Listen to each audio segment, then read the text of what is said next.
It is simply secured to maintain those people's safety. But life in that area should go on just the same as any other part of the home.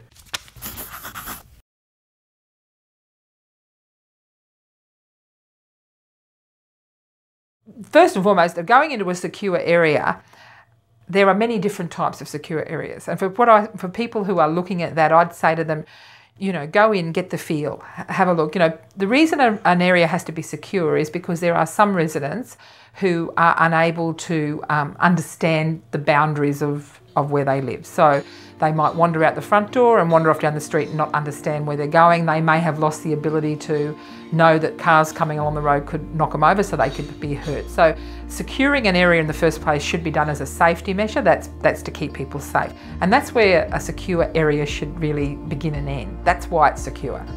It's not a lock away or a lock up or some of the horrible terms that you hear bandied around. It is simply secured to maintain those people's safety. But life in that area should go on just the same as any other part of the home. And they should have the same access to services, they should have the same access to activities, and in fact, they should be able to mingle, even if it is with supervision of someone to make sure that they're safe, with the rest of the home. So for people who are going into an aged care home, if it was my parent, I would be looking for those factors. I'd be saying, okay, I understand they need a secure area because they've lost that ability to be able to differentiate with safety, but what else is happening? Do they move in and out of the area, with supervision, but do they move in and out regularly? Do a lot of people come in for things? Are there things being offered? Because if the answer is no, don't send them. They all deserve to have the best that we can offer, and people with dementia are no different from that. So putting people together in a dementia-specific area, I think, is actually beneficial.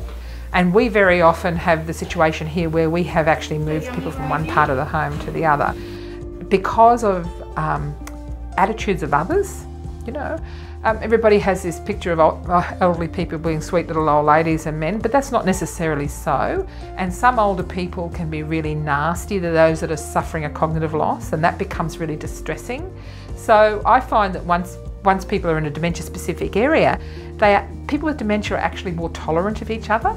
They actually accept the little idiosyncrasies of each other, and they lose that fear that they're going to be upsetting someone, that they're going to get yelled at or pushed out the door, or these things that a lot of other people can do. So it all depends on the attitude of the people there as to how they go about it. If it's a lockup, you don't want to know about it. But if it's not, that's a different story. It can be a really positive place for people to live. I've had the situation where I've had family members who have expressed concerns about their loved one needing to move to an area that is dementia specific, and yet afterwards have come back and said that was the best thing we ever did, because they're accepted, they're loved, they feel at home. They feel at home. That's probably what the most significant fact is. So if you can get that environment for them, then that's where they should be. Yeah.